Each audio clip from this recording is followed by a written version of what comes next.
Hello and welcome to another edition of the Stench of Truth. I'm going to talk about an issue of local importance here in Pittsburgh, Pennsylvania.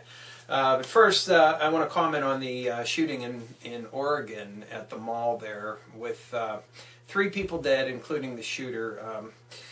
I know there is going to be a renewed amount of commentary in the alternative media about how these various acts of violence with guns are going to be turned around to start rounding up your weapons and taking away your guns. And I will reiterate and stand by what I have said before, and that is that no one is coming for your guns. Your guns are not going to be taken away from you. There's going to be no concerted effort to do this. There's no reason to do so. In fact, rather than looking at this as a conspiratorial type of thing, just set that aside for a moment, because obviously we've seen some instances where these things have been set up. Shootings have been set ups in an effort to, most of the time, provide cover for political activities going on elsewhere, or things that the oligarchy that runs this country want to have people's eyes averted from.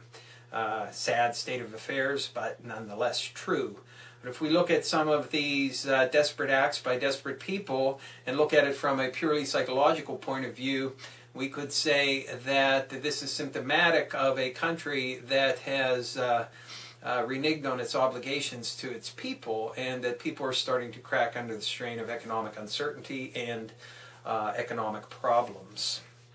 And I would like to say, as I always do when people are injured or hurt or killed, that I give my condolences to all of the victims here and to all the other people that had to go through such a traumatic situation.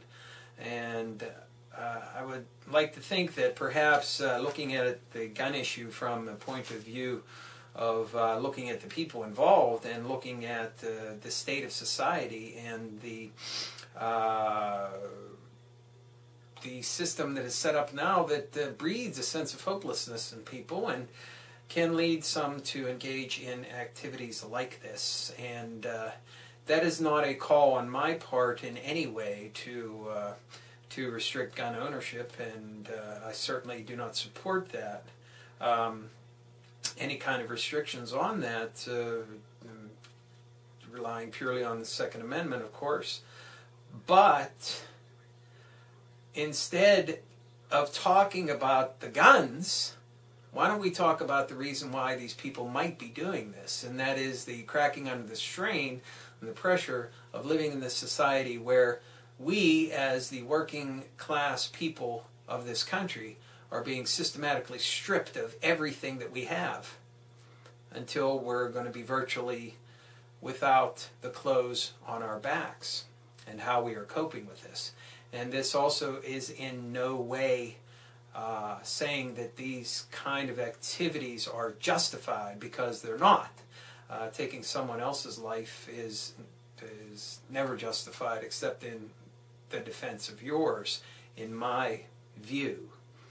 And certainly is not justified in this case. So I stand by my assertion, and I say, instead of making this a gun issue, maybe we should look a little bit deeper and think that there might be an economic issue for why this is happening, and turn the entire argument around and say that there are people that are hurting and desperate in this country, and sometimes they're forced into acts that they would not normally do, irrational behavior that they would have never considered in a situation where they had other options available to them. So again, do not take this as in any way as being against gun ownership. I am 100% a Second Amendment guy. I own guns myself, and I think they're an excellent way for you to defend yourself, used with the proper respect and training, etc. And this is not a justification for these kind of egregious and terrible acts. But I would like to see the conversation turn to something else, and that is to find the reason why some of these people might be engaging in these activities, and I think it might have an economic cause. And if we start to tackle some of the issues in our society that cause income inequality and have so many people on the fringes of society that are on the brink of losing everything, we need to realize that sometimes these horrific acts may happen. No justification for it. It's not an excuse. It's an explanation for the reality of the situation.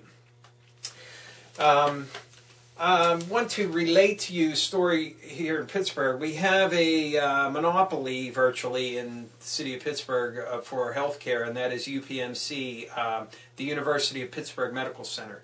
This is a quote-unquote nonprofit organization, of course, as are most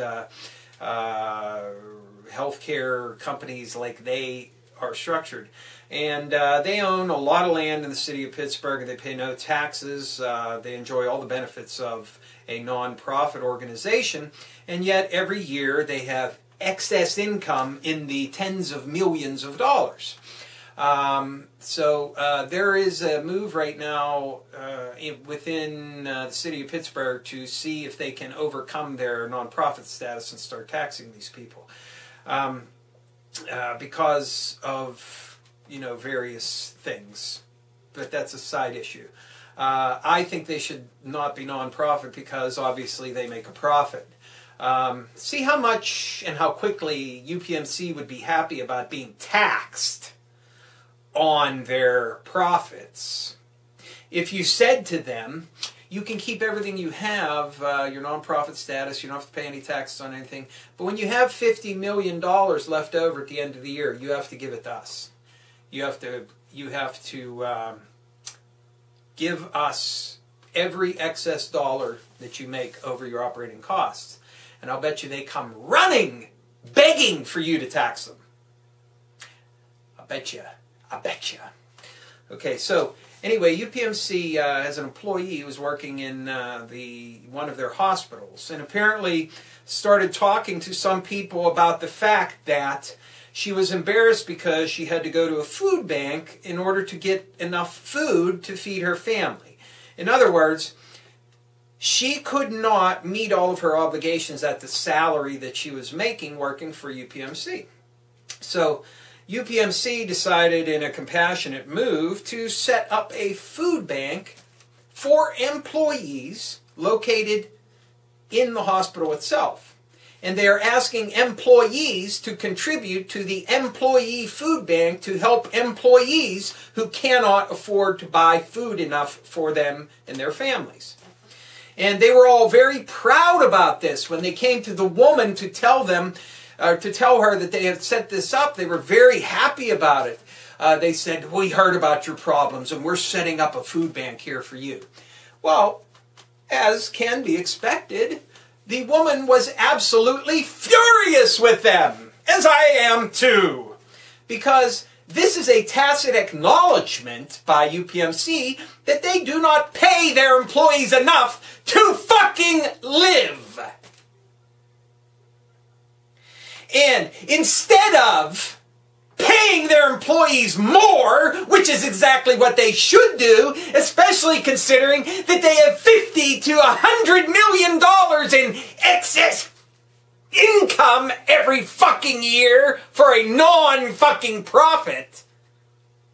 Instead of paying their employees more so that they can support themselves, they have the nerve and the gall to set up an employee food bank in their own workplace and ask the employees to stock it. This is the kind of idiocy, the kind of absolute brainless insanity that permeates this country today. This is the exact same mentality that is done bald-faced right in front of you.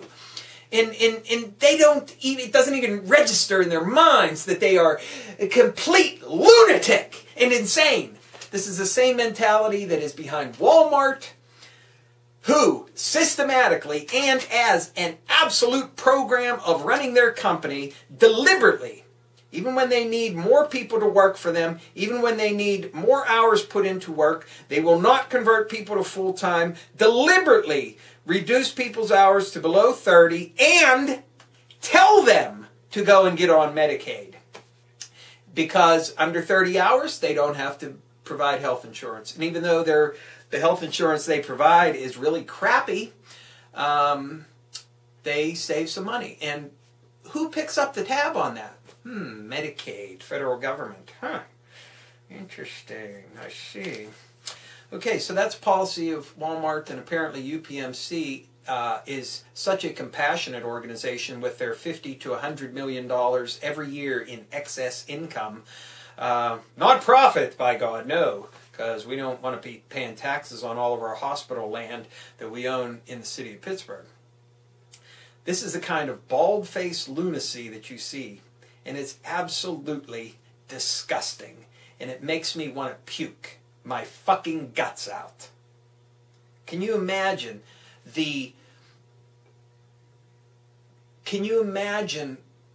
even doing something like that as your own self? Could you imagine doing something so bald-faced, so anger-inducing, so slapping you right in your face like that? I can't even imagine a situation that would force me to do something like that, even to my worst enemy. It just boggles my mind. It really does.